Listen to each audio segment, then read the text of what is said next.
Fofanah, and please and shine.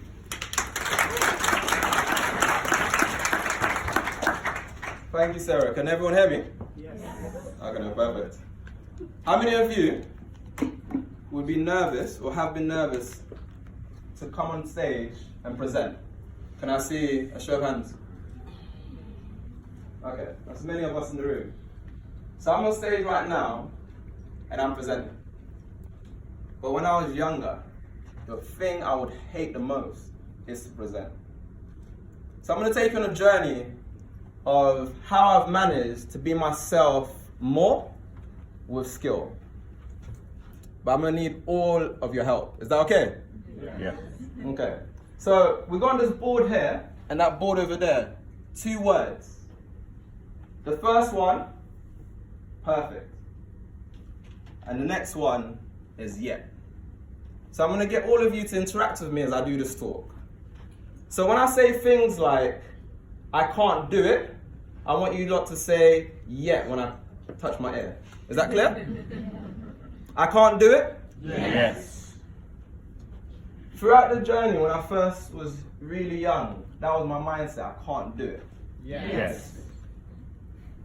From the times when I took that mindset, but I started telling myself, not yet, I need to work harder. And I started to see that practice makes Perfect. So that's what the journey is going to be about today. So I'm going to take you way back to a young man in primary school, fresh from Sierra Leone. They call me fresh off the boat in those days there. And I remember one of the first times I got introduced to presenting. It was my teacher saying, Alieu, take this book and read a few sentences to the class. I looked at the book, words started moving around, sweat started gathering on my head, and the teacher's like, go on, please start, encouraging me as a teacher should do. I just blew a tantrum. Why? Because I could not even read at that point. I was dyslexic, things were moving around, and my mind started to get fuzzy. So I got kicked out of the class by purpose, because I didn't want to feel that embarrassment, I didn't want to feel that shame of people in my class laughing at me. And that was my first interaction with public speaking. So what did that set? That meant for me that I can't do public speaking. Yes. With that mindset set, any occasion I could, I would avoid speaking in class. If it's getting kicked out, whatever, I just won't do it. I'll never put my hand up. If the teacher says anything, I'll look down. Oh, cool, they've chosen somebody, I'll look back up now. Then I was 20 in university, sitting in a lecture hall like this, but there was less people around, 20 of us. And then the lecturer asked a first team to go and present. I was thinking, oh gosh, today's present day. But no members of my team were here. No one, it was just me. So the first team presented, they put something decent together. I was like, okay, well, let me just quickly go on PowerPoint and just outline a few points of what me and my team have discussed so far. So then the next team goes on, and their slides look like they just got promoted at PwC. It was slick. So I'm there now thinking, hold on, chat, how am I meant to go and do presentation when all I have is bullet points and these guys have graphics, things moving, you click it and it does something else, whizzy wow. I'm like, okay, nah, just do it. You're big now, you're older, just do it. So I go on stage, I collect my laptop, and then people see it's just bullet points. So I see somebody start sniggering. And then as soon as that person starts sniggering, my mind goes back to where I was when I was younger. My mind goes blank, and I start standing there, and I'm trying to talk, and my voice starts to go like this, and I'm trying to go through the points, and my points are not coming out properly. And then somebody else starts to snigger. More sniggering, which turns to laughter. And then the whole lecture was laughing at me.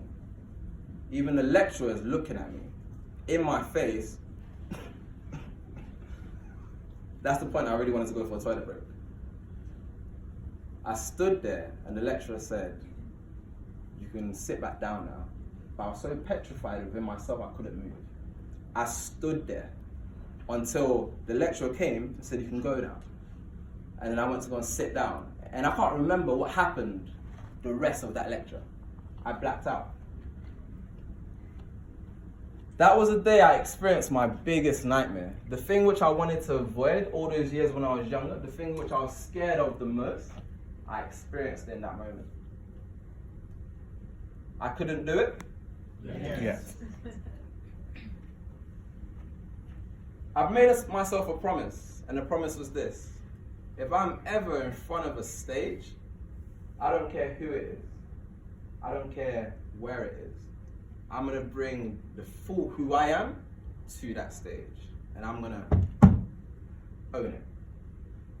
Because if I own it, and I bring myself fully, because when I'm on stage, people are here to listen to what I have to say. If that's what you're here to listen to, I need to give you my full energy.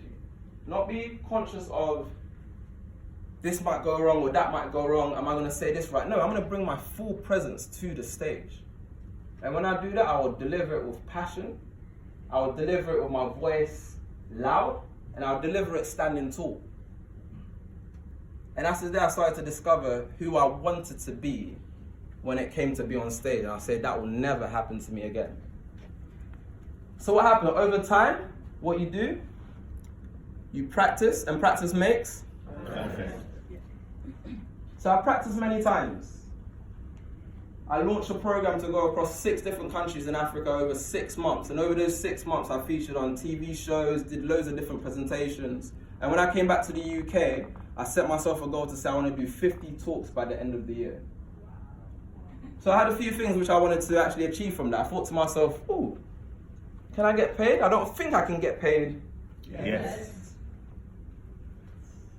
Can I actually do 50 talks? This sounds like a lot. I don't think I can do 50 talks. Yes. But I pushed myself. I pushed the boundaries. I said, let's make it happen. So what happened over that year was amazing. Not only did I do 50 talks, but I even got commissioned to fly to Sudan and go to Port Sudan and Khartoum to do headline talks to 5 different conferences where I was the headline speaker. I got paid, stayed in a 5-star hotel.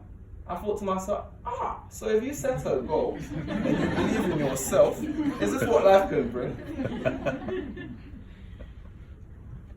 The reason why I tell you the story and the reason why I articulate it like this is because to be yourself more takes skill.